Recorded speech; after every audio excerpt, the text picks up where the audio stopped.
caserne de Villeurbanne-Cussey, près de Lyon. Hervé et ses hommes sont appelés sur un accident de la circulation.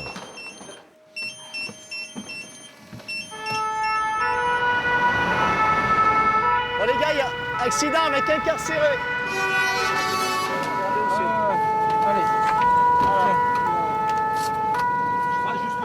À 53 ans et avec plus de 20 ans de service, Hervé fait figure de vétéran. C'est lui qui dirige les opérations. CTA de 02 Villeurbanne, nous sommes sur les lieux. Hervé, bilan de la victime tout de suite. Thomas, bilan de la victime tout de suite. Le conducteur est coincé dans la voiture. Il faut le désincarcérer. Bonjour. Vous avez perdu connaissance, jeune homme? La jambe. D'accord. Au niveau du bassin, vous avez mal? En priorité, on va essayer de débloquer un peu cette porte-là. Sa jambe est coincée, compressée par la porte. Apparemment, il n'y a pas trop de dégâts. Pas trop de dégâts pour le conducteur, mais le pylône menace de tomber. Il faut l'arrimer au camion des pompiers. On va amarrer le poteau à la tonne. C'est bon, ça le maintient. Thomas, ton bilan? Il n'y a pas d'autre traumatisme, il était ceinturé. On n'a peut-être pas besoin du SAMU alors. Le ventre, tout ça, le ventre, tout Il n'y a ça. pas d'abdomen, il n'y a pas de colonne. Le diagnostic est plutôt favorable, mais la portière refuse toujours de s'ouvrir. Les pompiers vont devoir utiliser les grands moyens.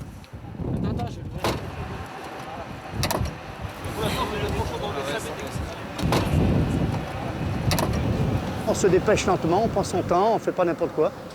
Parce que si on fait n'importe quoi, ben, la victime souffre et puis ça aggrave son cas. Quoi, parce que dans un état normal, il peut passer en état de choc après. Voilà. Il ne reste plus qu'à couper de là-bas. C'est coupé devant.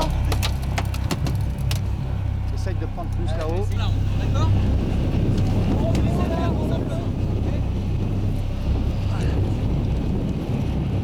Alors, on pose là-dessus, les gars. Allez, on pose à plat. Ah oui, je sais. Bougez pas trop, les gars. Il a pensé à demander l'éclairage, là? On va soulager un petit peu la colonne de direction pour voir comment ça se passe, d'accord? Ouais. On va y aller doucement, de toute façon. La cisaille. Ça vous gêne, ça vous coince? J'ai coupé le pantalon, tu vois. Si ça vous coince plus, il faut le dire tout de suite. Attention, Hervé, ouais. tiens la portière. Ça va?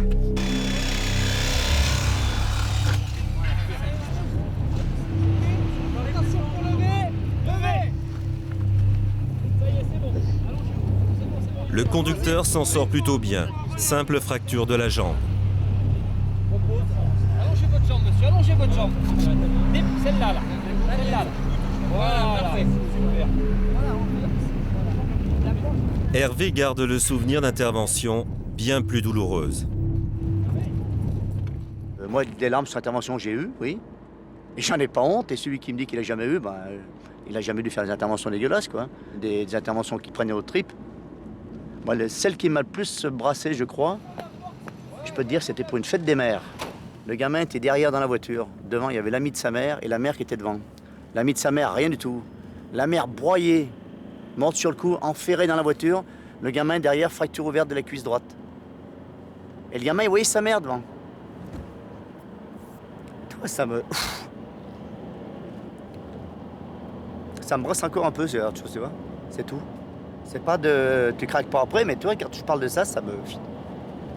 Fête des mères, tu parles de fête des mères qu'il a eu. Et à l'hôpital, il demandait sa mère, l'autre. Qu'est-ce que tu veux lui dire?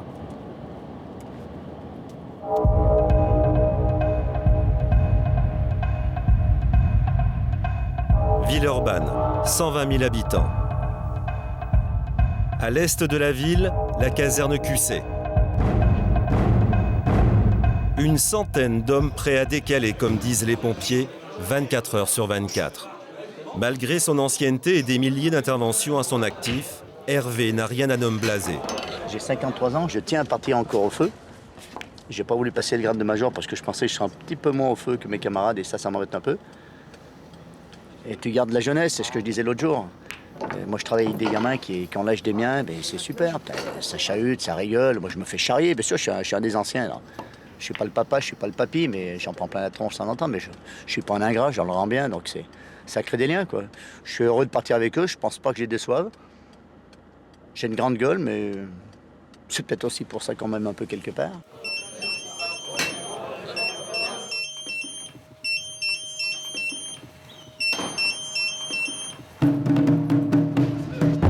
Sur le terrain, son expérience est souvent précieuse, surtout sur les interventions à risque.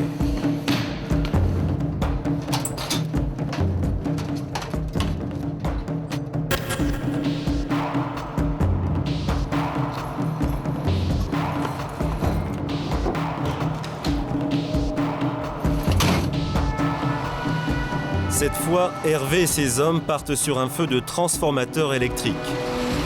Un feu en apparence anodin. Mais Hervé le sait, dans ce genre d'intervention, des pompiers sont déjà morts électrocutés. Ces hommes sont jeunes, il doit d'abord penser à leur sécurité. Alors ça, c'est un feu de transfo, en principe, pour ça. On évite trop s'approcher, nous, parce qu'on peut se faire amorcer, là. Nico, fais descendre le personnel, là. Derrière cette porte, des milliers de volts. On n'a pas resté là, monsieur, il faudra vous écarter un peu, là. Restez pas en face, hein. Nous, on est protégés, pas vous, là. Hein. Tu as des arcs électriques, tu peux te faire amorcer, puis là, tu te fais amorcer qu'une fois, tu reçois une châtaigne d'enfer, là. T'es brûlé, tu peux en crever, hein. Alors, on ne rentre surtout pas dedans, les gars, hein. On se protège au maximum. EDF n'est toujours pas sur les lieux, la police est sur les lieux. Les jeunes sont trop téméraires, Hervé leur rappelle les consignes de prudence. Écran facial, mets ton écran. Tu tiens cette porte. Par contre, quand tu l'ouvres, je veux plus te voir en face, tu fous le camp là-bas, tu fais le grand crochet derrière, d'accord?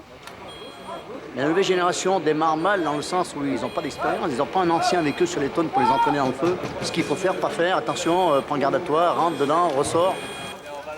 C'est bon, on est bon les gars? Eh ben on y va. Allez hop, c'est parti, on met en œuvre.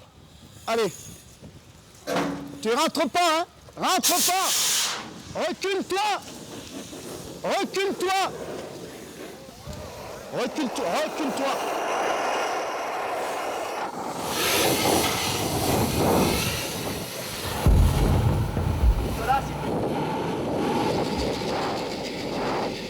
En bas, en bas! En bas, Nicolas! Il y a une cuve dessous qui brûle. Recule-toi, Nicolas. Tu arrêtes 2 minutes, Nico. Arrête 2 minutes quand on en est là. Ferme-la, ta lance. Tu vas brûler encore. Tu rentres surtout pas, Nico, tu restes derrière le mur.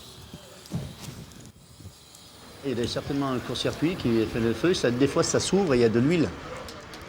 Et c'est l'huile, après c'est les bacs d'huile qui brûlent dessous. Et tout ça, toi tu t'approches, tu vas te prendre une châtaigne, je te dis pas mon gars. Là. Tu seras vite au courant, comme dirait l'autre. 02 Villeurbanne pour CTA, feu éteint, nous attendons EDF. Le feu, un bon Tintin comme on dit, c'est un régal quoi. Mais c'est vrai que quand on fait un bon Tintin, même les anciens, on en parle pendant 10 jours. Quoi. Que ce soit un ancien ou un jeune, bon moi je commence à en avoir fait pas mal. Et les jeunes, quand tu pars pour un feu d'appartement, c'est notre boulot, quoi. On est là pour ça, on en fait de moins en moins, tant mieux pour les gens. Tant mieux pour les gens, parce que chaque fois qu'il y a un bon feu d'appartement, il y a des gens qui en souffrent, il y a des gens qui peuvent être blessés, tués. Nous sommes retour feu.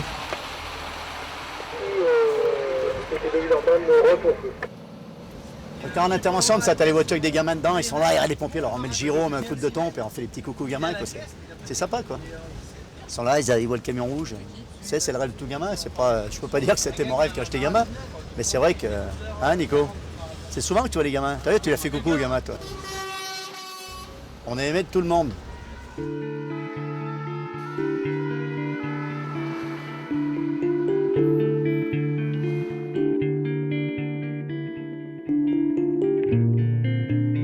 Hervé a choisi de consacrer sa vie au service des autres, soulager des détresses, sauver des vies, parfois au péril de sa propre vie.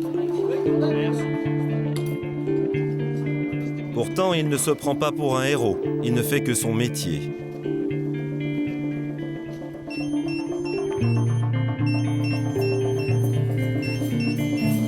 Quand il ne part pas en intervention, c'est lui qui envoie les hommes sur le terrain. Allez Cédric, tu pars vite, comme ça, tu pars pour mal les dépêche-toi vite. Allez, saute dans la... Cédric est l'un des plus jeunes de la caserne. Avant de servir à Villeurbanne, il a fait ses premières armes chez les pompiers de Paris. Quand j'ai commencé le métier de pompier à Montmartre, on est parti pour feu. Et il y avait donc une personne à l'intérieur. On n'a pas pu sauver la personne, donc c'était une grand-mère. Donc elle a brûlé dans une des pièces de son appartement. C'était mon premier feu et je m'en rappellerai toujours, quoi. Cette fois, il ne s'agit pas d'un incendie. Un vieil homme vient d'avoir un malaise. Et là, vous vous sentez comment, là? Vous vous rappelez de ce qui vient de se passer ou pas? Monsieur, écoutez-moi, serrez-moi la main, là. Voilà. Maintenant, donnez-moi l'autre. Allez, serrez-moi celle-ci aussi. Allez-y. J'ai toujours voulu être pompier. J'ai été marqué quand j'étais petit, à l'école primaire. Il y a des pompiers qui avaient développé la grande échelle et qui nous avaient fait monter à l'échelle. Et puis, ça m'a marqué. Pourtant, au départ, rien ne prédestinait Cédric à devenir pompier. Mon père est agriculteur, donc il travaille la terre. Et puis moi, je suis né à la campagne et je suis très proche de la terre. Ah, c'est bon, quoi? Ça va? Ouais, ça va et toi? Ouais. Ça a été cette nuit? Ouais, bien. Ouais, bien. Ah ben, on va aller boire le café. Allez. Le père de Cédric rêvait de voir un jour son fils lui succéder à la tête de l'exploitation familiale. Il faut faire dans la vie ce qu'on aime faire et c'est très important. Donc, si c'est sa voie, c'est très bien. Bien sûr que j'aurais aimé peut-être qu'il continue avec moi, mais bon, c'est vrai que la voie de pompier, ça l'attirait quand même assez. Et je crois qu'il fait exactement, c'est tout à fait son métier. Comme moi, c'est mon métier de faire l'agriculteur, si vous voulez. On a trouvé notre voie, quoi, et c'est bien parce qu'on est bien dans notre tête en faisant ce qu'on aime.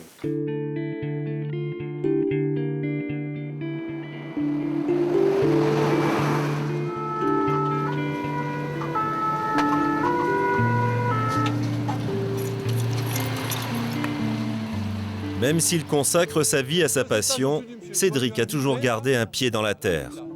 Ouais, c'est pompier professionnel et agriculteur volontaire.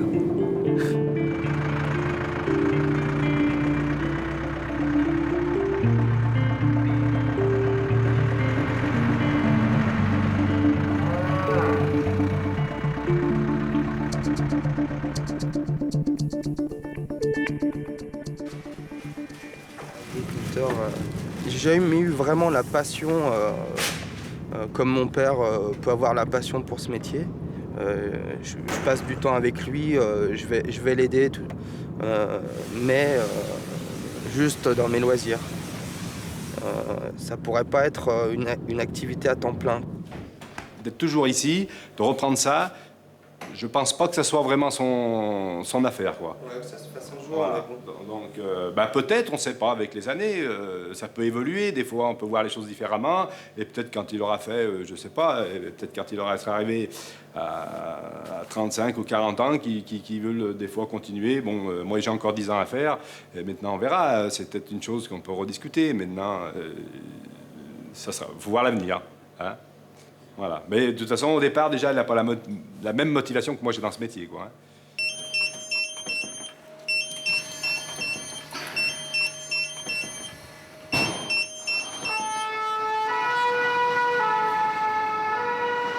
Pour Cédric, la motivation, c'est de remettre chaque jour les bottes et le casque.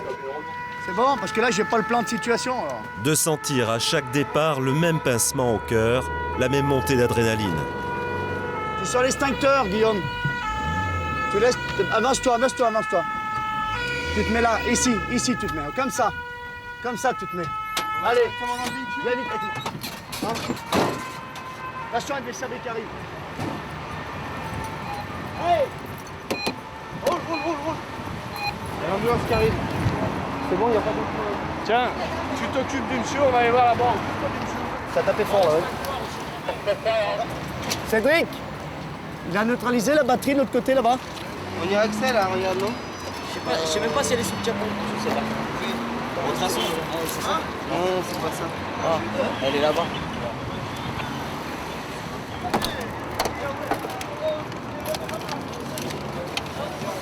Combien de blessés?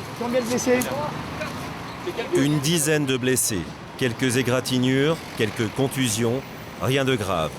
Pourtant, les carcasses de certaines voitures témoignent de la violence du choc.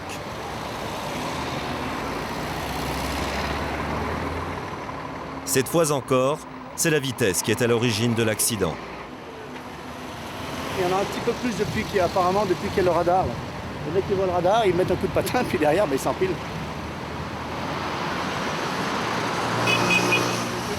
Les blessés les plus commotionnés sont dirigés vers les urgences. Pour Cédric et Hervé, c'est mission accomplie.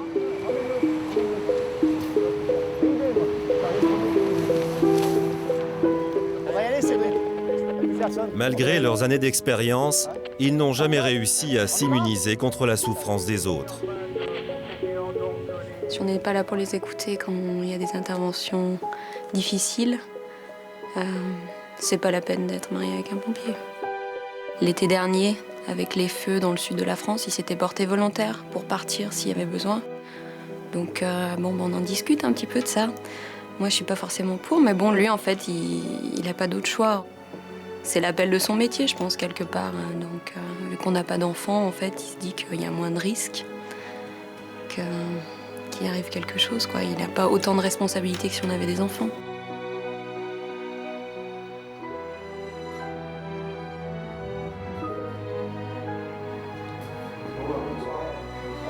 À demain. Après 12 heures de service, Cédric peut ranger le casque au vestiaire pour quelques heures, même s'il sait qu'il est toujours mobilisable en cas de coup dur. Ma copine elle est contente, mais ça lui fait un peu bizarre quand même.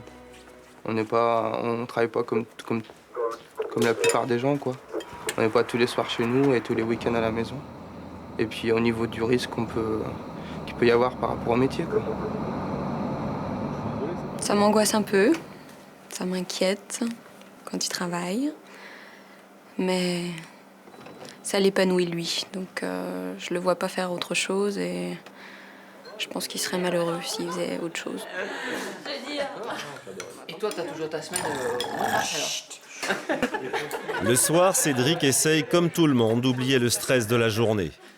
Mais il est difficile d'effacer certaines interventions. On a une intervention, on arrive sur un arrêt cardiaque, on masse la personne et que malheureusement on n'arrive pas à la réanimer, on aura tout fait pour la sauver, quoi. Tu sais, il faut pas non plus quand tu rentres te dire on n'a pas pu la sauver, nanana, tu vois.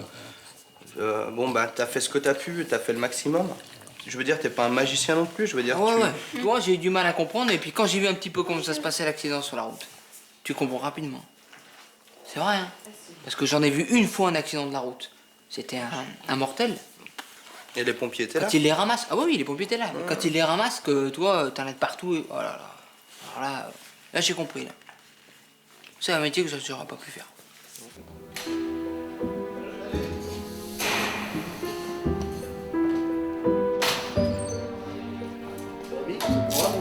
Ça répond pas aux appels, mon gars. Allez, salut, ça roule ma poule.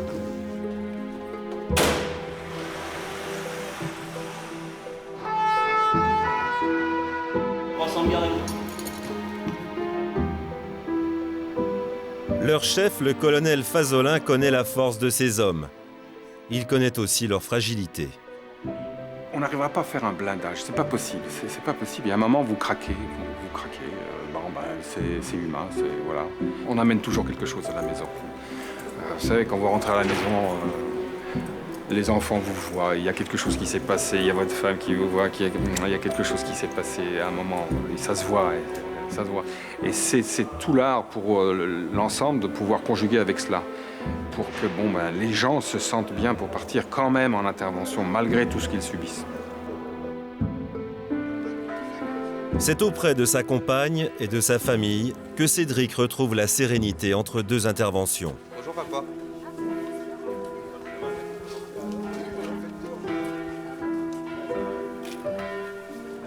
Donc mercredi. Mercredi, ouais, ça marche. Ça marche. Bonne journée. Ouais, bon dimanche. Des fleurs un petit peu. Qu'est-ce que je lui souhaite? Au niveau de son travail, d'être toujours aussi content de le faire. Que ça le rende heureux comme il est heureux pour le moment. Que ça dure. Que ça ne l'use pas, j'espère. J'espère que ça va pas l'user.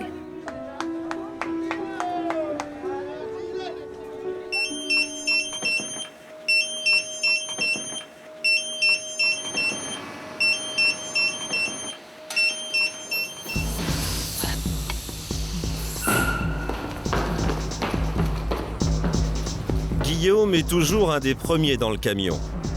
Chez lui, la vocation est passée dans les gènes. Dans sa famille, on est pompier de père en fils depuis plusieurs générations.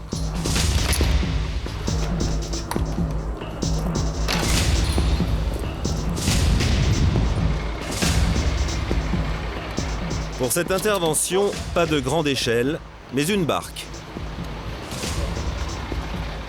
Allez, cours, les gars.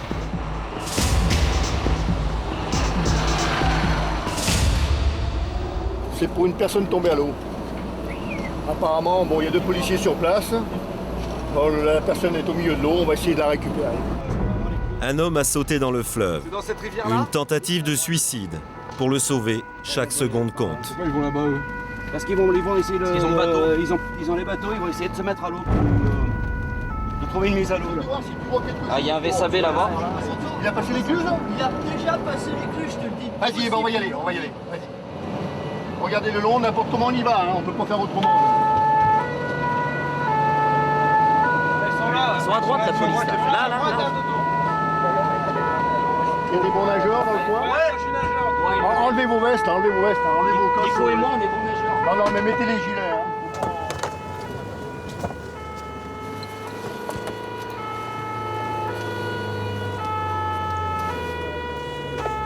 C'est quelqu'un qui l'a vu sauter? Bah écoute, apparemment la police l'ont vu, ouais, ils l'ont suivi un petit moment. Et ben c'est le problème, c'est qu'il y a beaucoup de courant et il a pas mal dérivé, quoi. La température du fleuve est glaciale. Les pompiers vont se jeter à l'eau pour tenter de sauver le désespéré.